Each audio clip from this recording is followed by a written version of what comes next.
Bonjour. Et si les mots qu'on utilise tous les jours, s'ils détenaient en fait une forme de magie? C'est ce qu'on va explorer aujourd'hui en se plongeant dans le livre Word Witchery.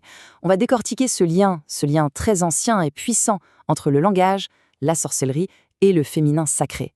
Et voir comment, peut-être, nos propres paroles façonnent notre réalité. Alors, on commence avec cette idée centrale qui est juste captivante. En anglais, le mot pour orthographe, c'est spelling. Et à l'intérieur de spelling, on trouve le mot spell, qui veut dire sortilège. Donc, l'acte même d'épeler, de former des mots, est vu ici comme une forme de magie. C'est une perspective qui change complètement notre rapport à la langue, non? Dans cette première partie, on va creuser un peu les racines linguistiques et historiques des mots, pour révéler leur double nature, une force qui peut à la fois créer et détruire. Le livre joue de manière vraiment brillante avec les mots anglais. Prenez le mot word, qui signifie mot. Si on ajoute un S, ça devient sword, une épée. Ça illustre bien comment les mots peuvent devenir des armes. Mais avec un L, ce même mot, word, devient world, le monde. Ils ont donc aussi ce pouvoir incroyable de créer. C'est comme si la langue elle-même portait les codes de son propre pouvoir. Et attention, cette connexion entre les mots et le divin, ce n'est pas du tout une idée nouvelle. En Irlande ancienne, par exemple, il y avait limbas forosnai. C'était quoi? C'était des mots inspirés par le divin que les poètes recevaient pendant des rituels pour apporter de la sagesse et même de la guérison à leur communauté. Et ce n'était pas juste en Irlande. Chez les Grecs anciens, on avait le concept de pneuma, le souffle, l'esprit cosmique. Et ce qui est fascinant, c'est que le philosophe Plotin le décrivait comme une entité féminine, l'âme du monde, qui vibre à travers absolument tout. C'est la fréquence créatrice de l'univers, manifestée par le son et la parole, ce qui renforce ce lien très profond avec le féminin divin. Bon, si cette tradition était si puissante, une question se pose, où sont passées toutes ces voix? C'est ce qu'on va voir ici. On va explorer comment les paroles de ces femmes qui pratiquaient cette magie ont été fragmentées, parfois même complètement effacées avec le temps. Rien qu'en regardant cette chronologie, on a une idée de l'ampleur historique de cette lignée.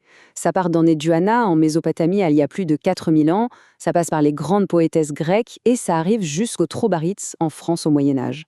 On parle d'une tradition quasi continue de paroles féminines puissantes, une sorte de chaîne dont, malheureusement, beaucoup de maillons ont été perdus. Le point de départ, il est crucial, c'est Henri Douana. Il faut vraiment bien comprendre ça. Elle n'est pas seulement la première femme auteure, non. C'est la toute première personne, homme et femme confondus, dont le nom est associé à une œuvre écrite. C'est énorme. Et ces hymnes, ce n'était pas juste de la poésie, c'était de véritables incantations sacrées, de la magie en pleine action. Plus tard, en Grèce, des femmes comme Télésilla étaient de vrais leaders, menant la défense de leur cité. D'autres, comme Sappho, ont créé des œuvres si puissantes que leur renommée a traversé les millénaires, même si aujourd'hui la grande majorité de leurs écrits a disparu. C'est un peu comme si on regardait les fantômes d'une immense bibliothèque perdue. Et encore plus tard au Moyen-Âge, ce sont les Trobahérites, dans le sud de la France, qui ont repris ce flambeau. Imaginez, dans un monde totalement dominé par les voix masculines, elles ont osé écrire et chanter de leur propre point de vue. Elles exprimaient leurs désirs, leur fierté, bref, leur expérience, d'une manière qui défiait absolument toutes les conventions de l'époque. D'accord, alors comment on passe de cette histoire, de cette perte, à une pratique qui est bien vivante aujourd'hui? C'est justement ce que le livre propose. Récupérer ces rituels anciens pour les adapter à notre vie de tous les jours. L'idée, ce n'est pas de simplement regarder le passé avec nostalgie, c'est de reconnaître que cette tradition est toujours là, toujours vivante. Le livre la présente vraiment comme une sorte de boîte à outils pour transformer sa propre vie, en utilisant le pouvoir conscient du langage. Le livre donne des exemples très, très concrets, comme cette cérémonie pour couper les liens avec une énergie négative. Chaque étape est symbolique. On lit pour contenir, on crée un autel pour focaliser son intention, on récite pour déclarer le changement, et à la fin, l'acte physique de couper vient sceller la séparation. Ça rend l'idée de sortilège beaucoup plus accessible. Le tarot, c'est un autre outil qui est exploré, et surtout les reines, qui représentent des archétypes de la souveraineté féminine. Ce tableau résume assez bien leurs énergies, leur côté lumineux et leur côté plus sombre. L'idée, c'est de s'en servir pour mieux se connaître et pour identifier les énergies qu'on a envie de cultiver ou de rééquilibrer dans sa propre vie.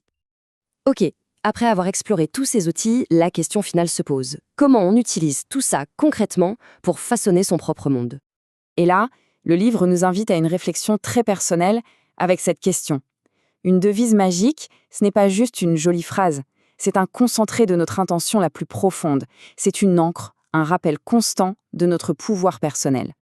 Et pour trouver l'inspiration, on peut regarder les devises de ces femmes historiques. Florence Farr, Annie Horniman, ces femmes utilisaient ces mots comme de véritables boussoles pour guider leur chemin.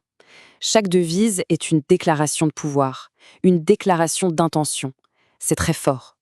On termine avec cette citation qui vient de l'épopée babylonienne de la création. Elle nous ramène à l'essence même de tout ce qu'on vient de voir, ce pouvoir primordial, presque cosmique, qui est contenu dans la voix et dans la parole. Ça nous laisse avec cette idée que prononcer des mots, c'est participer d'une certaine manière à l'acte même de la création.